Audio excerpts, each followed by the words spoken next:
नंद बाबा ने देखा कि आए दिन उत्पात आ रहे हो है, तो उपनंद से कहा, जो बड़े भैया हैं उनसे कहा, देखो यहां रहना ठीक नहीं है, कहां चलेंगे?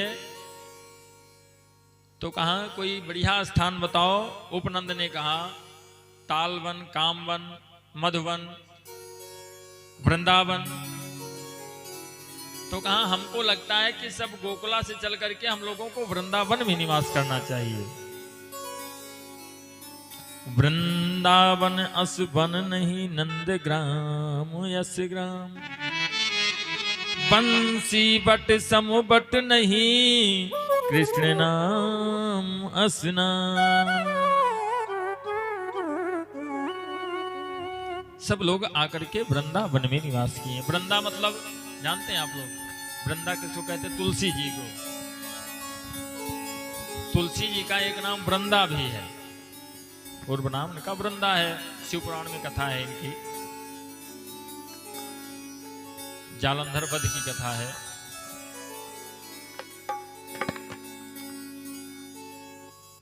तो जहां पर तुलसी जी के ज्यादा पौधे हैं, वृंदा मतलब तुलसी जी का वन। अन्य पौधे तो हैं ही, लेकिन तुलसी जी की अधिकता ज्यादा है। और जहां पर महाराज तुलसी जी का पेड़ लगा हुआ है, क्या पूछना है। एक पौधा तुलसी का दरवाजे पे लगा करके देखो, परमात्मा का वही निवास होता है। लंकापुरी मंदिर की तरीके से बनी थी, तो हनुमान जी अलग भी जा सकते थे, लेकिन नहीं। राम आयुध अंकित ग्रह शोभा भरन न जाय, नव तुलसी का वृंद तहां देखी हरसी कपिराय। दरवाजे पे महाराज वेलकम लिखाने से भगवान आने वाले नहीं हैं। दरवाजे पे कुत्तों से सावधान लिखाने पे भगवान थोड़े आएंगे। भगवान आते हैं, दरवाजे पे लिखा हो मंगल भवन अमंगल हारी, द्रवहु सुदशरथ अजिर बिहारी। दरवाजे पे तुलसी का पेड़ लगा होना चाहिए, परमात्मा वहां पे निवास करता है। लगे हैं मनी प्लांट, तो कहीं है जिंदगी परेशान हम पैसा करते हैं। कहे महाराज मनी प्लांट लगाए हम, और जब मनी का प्लांट ही लगाए हो पूरा, तब कहे दिक्कत है जीवन में। तुलसी जी का पेड़ होना चाहिए। वृंदावन में जाकर के निवास किया है। भगवान ने प्रत्येक लीला, जितनी लीलाएं करी, उसमें कुछ ना कुछ उन्होंने उपदेश दिया है, मार्गदर्शन करवाया।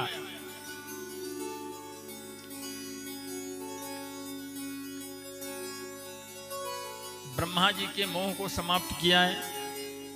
ब्रह्मा जी को मोह हो गया कि ये कन्हैया कैसे हो सकता है, ये भगवान कैसे हो सकता है जो ग्वालों का जूठा खा रहा है। तो भगवान कहते यार हम तो, नारद जी ने कहा नहीं, परम स्वतंत्र न सर पर कोई है, भावे मने करो तुम सोई, तुम तो स्वतंत्र हो। और भगवान कहते हैं हम परतंत्र हैं, स्वतंत्र नहीं है, परतंत्र हैं। कैसे? नारदते सुख व्यास रटे, पतिहार को पुण्य पार न पावे, ताही अहीर की छोहरिया छछिया भर छाछ पे नाच नचावे। वो परमात्मा जो ब्रह्मा, शंकर, नारद इत्यादि करोड़ों वर्षों तक ध्यान करते हैं, उनको नहीं प्राप्त होता, वो डांस कर रहा है गोपियों के बीच में, नृत्य कर रहा है। थोड़ा सा दही दे दो, दही तब खिलाऊंगी जब नाचोगे तब, तो नाचते हैं। परमात्मा कहते हैं परतंत्र हैं। कहा गया है कि प्रबल प्रेम के बाले पड़कर और प्रभु को नियम बदलते देखा। कहते हैं जब भक्त का प्रेम होता है तो मैं नियम बदल देता हूं। जैसे एक नंबर का युग चल रहा था, कौन सा? सतयुग। एक के बाद कितनी गिनती आती है? 2। जब भक्त का प्रेम हुआ तो 2 को पीछे ढकेल दिया, तिसरका लगा दिया, पहले त्रेता आ गया।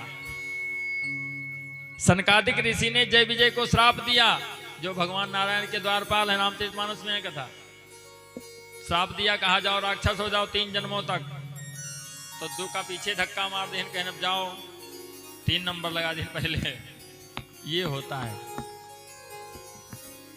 सुग्रीव का प्रेम हुआ भक्त का, तो जाकर के बाली को मार दिया बिना सोचे। बेचारे जो कुछ होगा देखा जाएगा, मर्यादा भंग हो रही, भंग हो जाने तो कोई दिक्कत नहीं है।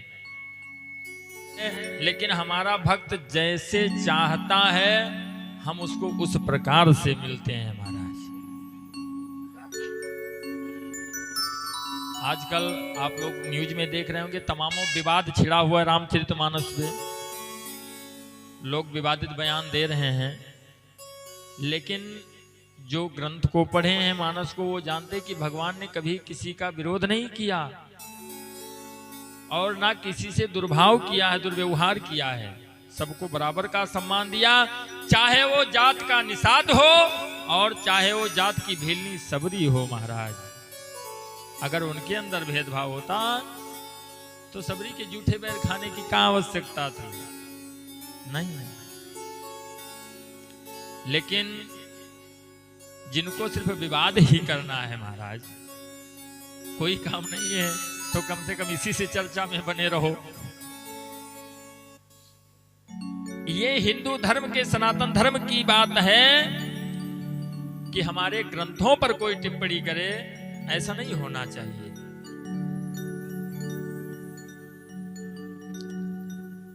धर्म और जाति तो अलग है, सबसे बड़ी जाति एक ये है कि हम मनुष्य हैं।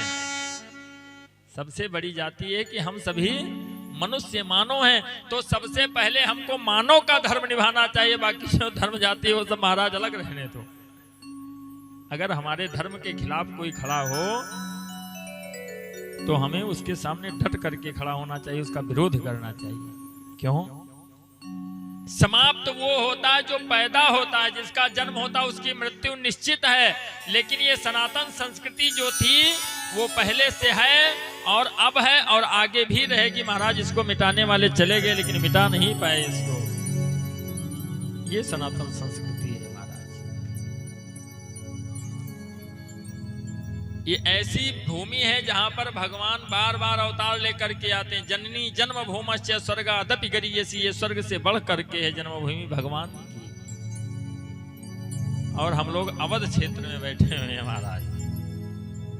ये मर्यादा पुरुषोत्तम राम जी का क्षेत्र है। भगवान ने ब्रह्मा जी के मोह को समाप्त किया और उसके बाद में नाग लीला करी है। कालिय दमन, जो कालिया नाग था, आकर के यमुना में रह रहा था। यमुना में रह करके उसने उस नदी को, यमुना को, जो उतना जल था वहां का, उसको जहर बना दिया था महाराज। जो पक्षी ऊपर से निकल जाते थे वो समाप्त हो जाते थे जल करके। अगर भूल से कोई पथिक हाथ धो ले तो वो मर जाए उसी में। आए दिन भगवान देखते हैं कि गौएं जल पी लेती हैं, समाप्त हो जाती हैं, उनकी व्यवस्था करना पड़ता है। भगवान ने क्या किया? जल के प्रदूषण को समाप्त किया है। जल के प्रदूषण को समाप्त करने का मतलब हम लोगों को भी चाहिए कि अगर जल दूषित होगा, जल ही जीवन है। पहले फिल्टर मशीन लगावे की जरूरत नहीं पड़त रहा है, लेकिन आज के समय में जरूरत पड़ रही है। काहे पड़त है? क्योंकि घर में हवन के हिन के बाद पन्नी, धूप बत्ती डब्बा, लकड़ी, जितना कुछ है सब लेके गए। कहीं सर्जन चलो छोड़िए चलेगा, विसर्जन के हो नहीं। विसर्जन करना है भभूति को लेकर के जाओ, जो हवन की भभूति है सिर्फ उसको लेकर के जाओ, ना कि पन्नी और धूप बत्ती डब्बा ले जाओ मोटारी। इससे जल दूषित होगा। भगवान ने कालिये को समाप्त किया है, उसके मान को समाप्त किया, जल का प्रदूषण समाप्त किया है महाराज। सुखदेव जी परीक्षित से कहते, राजन ये 2 जुबान वाले बहुत ही दुष्ट होते हैं। परीक्षित ने कहा, ये बताइए प्रभु कि सबसे सरल 88,000 योनियों में सबसे सरल योनि कहा है? 84 लाख योनियों में सबसे सरल योनि है मनुष्य की, हैं? तो इनका यक्के जबान दी नहीं। अब मुंह भले 2 होगा, 2 मुहा होगा मनुष्य हो, मौके पर कहाँ कहा तुरंत ही बदल जाए, हम ना ही कहा है, तुरंत नकार जाए। तो कहा इनको एक ही जबान दिया और उनको 2 जुबान दे दिया। कहा वो 2 जबान दी नहीं, अपने बुते कह ली नहीं 2 जबान। कहते हैं भागवत कहती है कि कश्यप के 7 पत्नियां थी, शिव पुराण कहती कि 13 रही। भागवत के अनुसार चले तो 7 पत्नियां इनके, 7 में दिति, अदिति, धनु, काष्ठा, कद्रु, वनिता स्त्रियां इनकी हैं, जिसमें कद्रु के लड़के हैं। जैसे आप लोग इन्हें समझ लो कद्दू कहा था पंडित जी, कद्रु दा में रा लगा हुआ है। कद्रु और वनिता, वनिता के 2 लड़कियां दोनों ट्रैफिक लाइन में हैं, अरुण और गरुण। तो गरुण जी जो हैं वो भगवान नारायण के पार्षद हैं, कंटिन्यू उन्हीं के सेवा में लगे रहा। और अरुण जी जो हैं वो भगवान सूर्य का रथ चलाते हैं। कहते नहीं कि अरुणोदय हो रहा है तो सूर्य के रथ को चलाते हैं अरुण जी। और कद्रु के जो हैं उनके पुत्र हैं सर्प। अब कहते हैं कि जहां एक स्त्री हुए तहां तो संकट है संकट, और जहां 7 पत्नियां हैं, कौन मेरे झेलत है वो तो भगवान ही जाने। हाँ भाई बड़ी परेशानी है, कहूँ उधर ऋषियान हुए तो कहूँ वही ऋषियान। अब पहले गुस्सा वाला घर रहा एक थे कोप भवन, वही में एक नहीं एक जिनी कंटिन्यू पहुड़ी ना है, वही दिन भर मनैबे करें। और कहते हैं अगर ठीक ठाक हुए तब तो ठीक है, कोनी में चल जाते, लेकिन अगर कहूँ फूहर में हेरुए मिल गई तब तो गड़बड़े गड़बड़ है। फुहरों के लिए बताया कि कांची रोटी कुचकुची पड़ती माछी बार। रोटी बनाई है आधी कच्ची आधी जरी, वही माछी वही बार। कांची रोटी कुचकुची पड़ती माछी बार, और फूहर वही सराइये जो परसत टपके लार। ठरिया दूसरे निकली है लार, अपने टप से गिर जाये महाराज। स्त्रियों के 2 विभाग हैं। स्त्रियों के जैसे इंग्लिश में कहते नहीं वाइफ, और एक होती धर्म पत्नी। तो धर्म पत्नी जान तो को है जो भागवत कथा में जाएं, अपने पति का भी लेके जाएं, सुनाओ अपनो जाएं कथा सुने। तीर्थ यात्रा में जाएं, उनसे जबरदस्ती कहा कि चलो गंगा नहाया वो चले। अगर बुद्धू पप्पा नहाए जाते हैं तो कहा चलो नहाया वो चले, लेकर के जाए प्रयागराज में स्नान करवाएं, तीर्थ यात्रा करवाएं। वो यहाँ धर्म पत्नी, पति के रंग तो नहीं लगा दी आगे धर्म पति।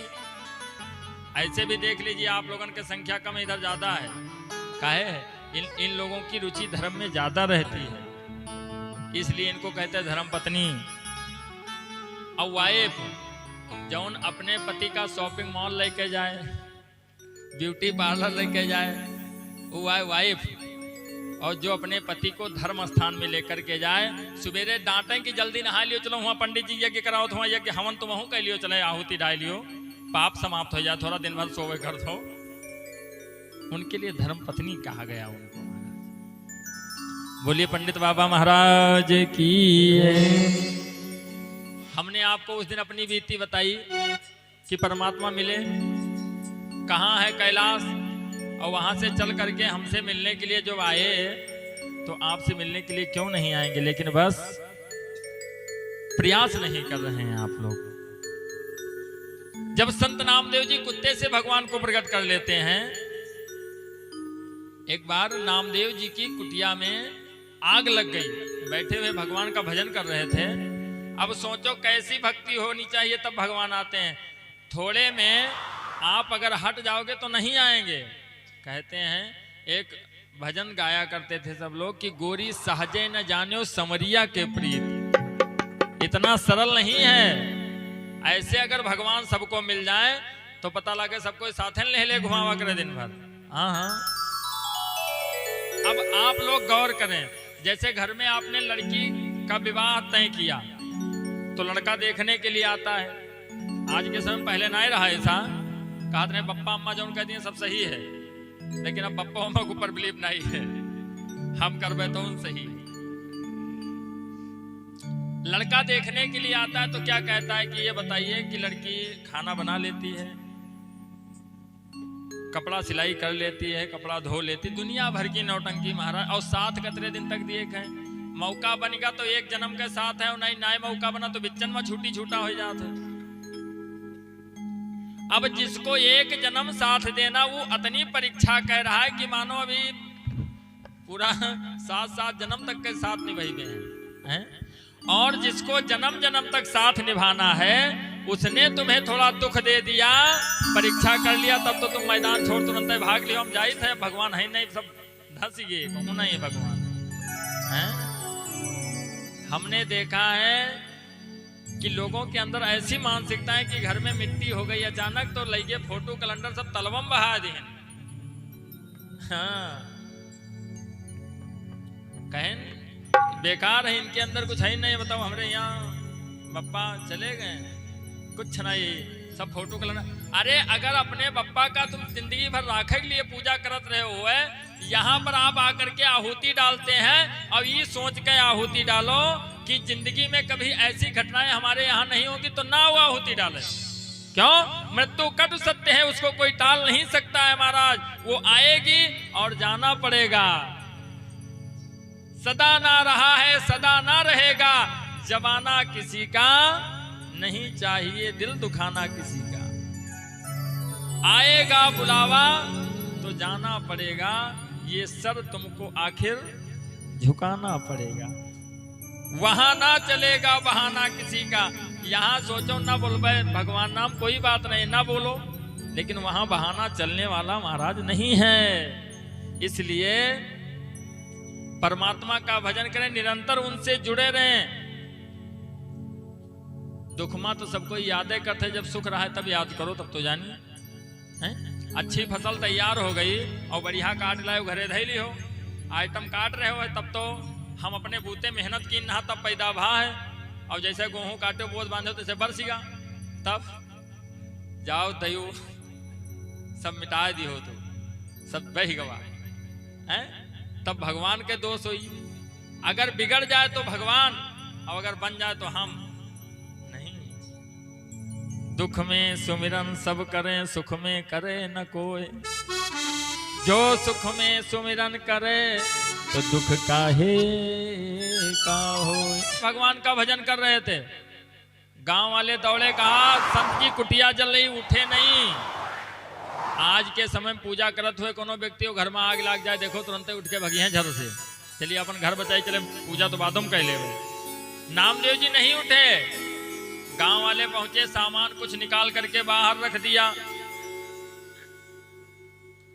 बुझाने लगे उसको। नामदेव जी ने देखा उठ करके कि सामान बाहर रखा, तो वो भी जो बचा था वहां उठाए के लाए, फिर से डाल हिनुमा। गांव वालों ने कहा देखो कितना पागल है, इसका सामान मैंने बाहर निकाला, इसने फिर डाल दिया। तो नामदेव जी ने कहा कि आज भगवान अग्नि के रूप में आए हैं, और अगर वो लेना चाहते हैं तो तेरा तुझको अर्पण का लागे, मेरा ले जाती हुई तो नहीं गया है। जो सामान था, बिस्तर था महाराज, सब जल गया। पूस का महीना। गांव वालों ने कहा ये बहुत विश्वास करते भगवान पर, इनके कौनो मदद न की हो। आज जब ठंडी में बैठ रही है तो इनके औकात हाथे माजी। पूरी रात नामदेव जी कोहरे में बैठे रहे तो परमात्मा को नींद नहीं आई बैकुंठ में, उन्हों रात भर बैठे रहे वैसे कि हमारा भक्त जड़ात है। ये सच्चा प्रेम था। प्रातः काल उठे, लक्ष्मी जी से कहा हम जा रहे हैं। कहाँ जा रहे हो? कहा कुटिया बनाने जा रहे हैं। किसकी? नामदेव जी की। कारीगर बन करके चल दिए। लक्ष्मी जी कहीं हम भी चलेंगे, कहा मेहनत करना पड़ेगा, कहा चलो। लक्ष्मी जी मजदूर बन करके, लक्ष्मी और नारायण मजदूर बन करके आ गए कुटिया बनाने के लिए। नामदेव जी से कहा हम कारीगर हैं, कुटिया बनाते हैं। नामदेव जी ने कहा हमरे पास पैसा नहीं है मंजूरी दिए। कहा कुछ नहीं, पैसा नहीं चाहिए, भोजन दे देना। कहा गांव वाले मना के दिन भोजन भी न दिया है। तो कहा दूर से कहूं से मांग लायो जाए। लक्ष्मी जी तसला में ईंट लेके आवत ही, भगवान नारायण कारीगर बने कुटिया जोड़त है। ये क्या है? सच्ची भक्ति है, सच्ची निष्ठा है। नामदेव जी दोपहर में आए, दूर से जाकर के मांग लेकर के आए, दे दिया, भोजन किया साथ बैठ करके। उसके बाद फिर चले गए मांगने के लिए। शाम को जब लौट करके आए तो कुटिया बनी हुई थी महाराज, लेकिन मजदूर नहीं था वहां पर। बढ़िया व्यवस्था। गांव वाले देखे, दौड़ करके आ गए, नामदेव जी एक दिन में इतनी सुंदर कुटिया बन गई, किस कारीगर ने बनाया, हम भी बनवाएंगे। नामदेव जी ने कहा नहीं बनवा सकते हो। क्यों नहीं बनवा सकते हैं? उस कारीगर से कुटिया बनवाने के लिए पहले घर में आग लगाना पड़ता है महाराज, तब वो कुटिया बनाने के लिए आता है, ऐसे नहीं आता है। अपने घर को जलाना पड़ता है, अपने आप को तपाना पड़ता है, तब परमात्मा की प्राप्ति होती है। कहने का तात्पर्य ये कभी मत सोचो कि परमात्मा नहीं मिलता है, वो मिलेगा, लेकिन अपने अंदर वो क्षमता लेकर के आओ कि परमात्मा को प्राप्त कर सको। 5 वर्ष का लड़का ध्रुव प्राप्त कर सकता तो आप भी प्राप्त कर सकते हैं, लेकिन सच्ची निष्ठा रखो। फिर ये बदलो ना कि आज यहाँ ये स्थान पर मत्था टेकन तो काल हुआ, तब नहीं। हाँ, एक जगह प्रत्यक्ष प्रमाण है कि यहाँ से कोई खाली नहीं जाता, जो आता है पंडित बाबा देते हैं, ले जाता है। अब वो सोचे ही आवे मत्था टेके का हमका कैश दे दिए तुरंत, तो थोड़ा मिल जाई। कैश की व्यवस्था यहाँ नहीं, यहाँ पे कृपा की व्यवस्था है महाराज। कृपा इनकी होगी, कैश अलग से प्राप्त हो जाएगा। बोलो पंडित बाबा महाराज की। सुखदेव जी कहते हैं कि कश्यप जी की 2 पत्नियां, जो कद्रु है उसके लड़के सर्प हैं। एक दिन क्या हुआ कि वनिता सूर्य को जल दे रही थी और कद्रु पहुंच गई। तो कहते हैं झगड़ा के कोनो जड़ ना हुआ था, सामने वाला जौन तुम कहे लागो, सामने वाला जौन कहे वही बात के समर्थन ना करो। सास बहू में छिड़ गई बीती आधी रात, और मुद्दा मामला कुछ नहीं, बस छोटी सी बात, खटोला यही बिछेगा। सास कहत रही हम बिछेबे, बहुरिया कहत रही हम बिछेबे, पूरा रात लड़ी दोनों जने, कोई नहीं बिछाए बहन वहां पर। सामने वाला व्यक्ति कहे उसके समर्थन ना करो, झगड़ा होगा। और सामने वाला कहे कि हम भैया मोदी जी के साथ रहे, तो भैया रहा तो ठीक है, हमका का करेंगे। ये सिस्टम होना चाहिए। कद्रु पहुंच गई, वनिता से कहा ये बताओ सूर्य के रथ में जो घोड़े हैं सफेद या काले? तो वनिता ने कहा सफेद हैं, तो कद्रु कहला काले हैं। तो कहन सफेद हुई, कहन काले, पर दोनों जन झोटा नचौवर हुए लाग, पटकी पटका हुए लाग, मार हुए लाग। लेकिन अब छुड़ावे को कोई रहा नहीं। तो कहा शाम को पति देवता आएंगे, जिनकी बात सच कहेंगे वो रानी बन जाएगी, जी के बाद झूठ हुई उदासी बन जाएगी। कहा ठीक। कश्यप जी रहे नहीं। अब संध्या की बेला में सूर्यास्त होने को है, और कद्रु ने अपने लड़कों से कहा, सर्पों से कहा जाओ घोड़ा से लपटाए जाओ जाए, उका सफेद से करिया बना दियो। बस सांप गए और जत्ते रहे सब करिया करिया सांप घोड़ा से लपटाएंगे, वो का सफेद से काला कर दिया।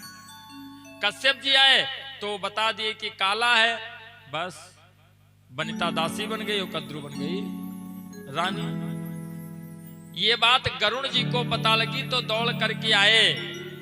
गरुण जी ने कहा बताइए दासी भाव से कैसे मुक्त होंगी? तो कहा अमृत लाए के दे दियो, हमका मुक्त कर दी। गरुण जी के पास में ऑल इंडिया की परमिट है। पहुंच गए, नंदन वन से अमृत का कलश लिया और लाते वक्त पृथ्वी पर 4 जगहों पे रखा, हरिद्वार, नासिक, उज्जैन और प्रयागराज में, जहां पर कुंभ का मेला लगता है। एक एक बूंद अमृत वहां पे गिरा, वहां पे कुंभ का मेला लगता है। ला करके अमृत का कलश दे दिया, माता को दासी भाव से मुक्त करवा दिया महाराज। कद्रु ने सर्पों को बुलाया, कहा लियो अमृत, जाओ पी लियो, जाए अमर हो जाओ। तो ये लोग लेकर गए, कुश की चटाई पे अमृत रख दिया और चले गए नहाए। अब इंद्र पीछे लुकान देखत रहे, भाई लोग जैसे बुड्डी मारिन पानी में, यहाँ पर अमृत का कलश उठाए लेके चले गए। फिर से बाहर निकले तो जब अमृत नहीं मिला तो ये लोग बारी बारी से वहां कुश चाटे लागे। तो कुश के धार जनते को तरह पैन होते हैं, बस सबका जवान 1/2 हो गए महाराज। उसी दिन से सर्प जितने हैं वो 2 जुबान के हो गए, 1 जबान से हो गए 2 जबान। गरुण जी से दुश्मनी हो गई तो गरुण के डर से वो कालिया आकर के रहने लगा यमुना में, क्योंकि वहां पे गरुड़ जी नहीं आते थे। कन्हैया सोचते हैं कि अब क्या करें, इस कालिए का मान मर्दन करना, तो उन्होंने कंदुक क्रीड़ा करी, गेंद खेलना शुरू किया। और गेंद खेलते हुए गेंद कालिंदी में चली गई, तो जो इनके साथी थे वो इनको कंधे पे उठा लिए और दामा की हुटिंग करने लगे, मजाक करने लगे। कहते हैं गेंद चली गई कालिंदी में और गेंद आ रही मनसुखा के, बस वो दौड़ करके आया, कहा कन्हैया हमार गेंद लो। तो कन्हैया ने कहा गेंद तो भैया चली गए अंदर, उमा कहाँ जाई, मर जाई जाए, कहीं मर जाओ। मनसुखा कहने लगा जाओ मर जाओ, लेकिन गेंद हमारा लेके आओ। कहा भैया दोसर मंगा दे, कहीं तुम आओ ईर्ष्यालु, तुम हमेशा यह करत आयो है, शुरू से तुम्हारी यह आदत रही है। पर संपदा सको नहीं देखी, तुम्हारे ईर्ष्या कपट विसेखी। ये चौपाई कब की है? रामचरितमानस की। नारद जी कहे हैं भगवान नारायण से, नारद मोह में है। नारद जी कामदेव गीते के बाद में जब गए हैं तो ये चौपाई उस टाइम की है। और वो सब जो है वो देवता ही हैं जो ग्वाल बन करके आए हैं। जैसे जब कोनो मंत्री का आवक होता है, अगर प्रधानमंत्री का आवक भाव तो जितने मंत्री हैं वो इकट्ठा हो जी हैं, और मुख्यमंत्री का आवक भाव तो जो छोटे मंत्री वो सब इकट्ठा हुए हैं। ठीक उसी प्रकार जब भगवान का अवतार होना हुआ है तो भवन गयो चतुरानन देवन यह सिखाए, यादव तन धरि धर मही हरिपद से वहु जाए। कहा जाकर के यदुवंश में उत्पन्न हो, क्योंकि परमात्मा आ रहा है, जगत का मालिक आ रहा हो, तो उसकी व्यवस्था करना है महाराज। जब मनसुखा ने बहुत प्रयास किया, नहीं माना, तो कन्हैया सोच रहे हैं कि अब इसी बहाने तो मुझको इस कालिंदी में जाना है, मान मर्दन करके कालिए का उसे रमणक द्वीप पठाना है। दौड़ करके कदम पे चढ़ करके और छलांग लगा दिया। जैसे कूदे बस फटाक से दामा एक थप्पड़ मारा जोर से मनसुखा के गाल पर, बदतमीज कहीं का। दामा तब कहने लगा ए मनसुख चांडाल, एक तुच्छ सी गेंद पर खोया मदन गोपाल। अब तो दामा के होश उड़, मनसुखा के होश उड़ गए। कहा रे दादा, कन्हैया कालिंदी में कूद गया। गिरता पड़ता भागता हुआ मैया के पास पहुंचा। मैया तेरो लाल कालिंदी में कूद गयो। दौड़ी छाती पीटती तुरंत यशोमति माए, जैसे बछड़ा खोई के डकराती है गाय। जैसे गाय से बछड़े को दूर कर दिया जाए, वो नहीं रह सकती है, वैसे किसी माँ का पुत्र उससे दूर हो जाए और उसे ये पता हो जाए कि अब ये नहीं आएगा, तो उस माँ के हृदय को कौन पढ़ सकता है कि कितनी तकलीफ है उसको हृदय में, लेकिन कह नहीं सकती किसी से महाराज। पहुंच गई यमुना के तट पे। दाऊ भैया कहते धीरज रखो। कैसे कैसे धीरज रखे? रोती हैं दाऊ, सभी लोग परेशान हैं। दाऊ भैया कहते मैया लाल बाहर आ जाएगा, क्यों परेशान हो? मैया कहती हैं मैं समझ गई तुमको दाऊ, सचमुच निर्दयी बड़े हो तुम, खुद नहीं कूदते हो दाह में मुझे रोके खड़े हुए हो तुम। किसी माता का लाल कुएं में गिर जाए और लोग निकालने का प्रयास ना करें,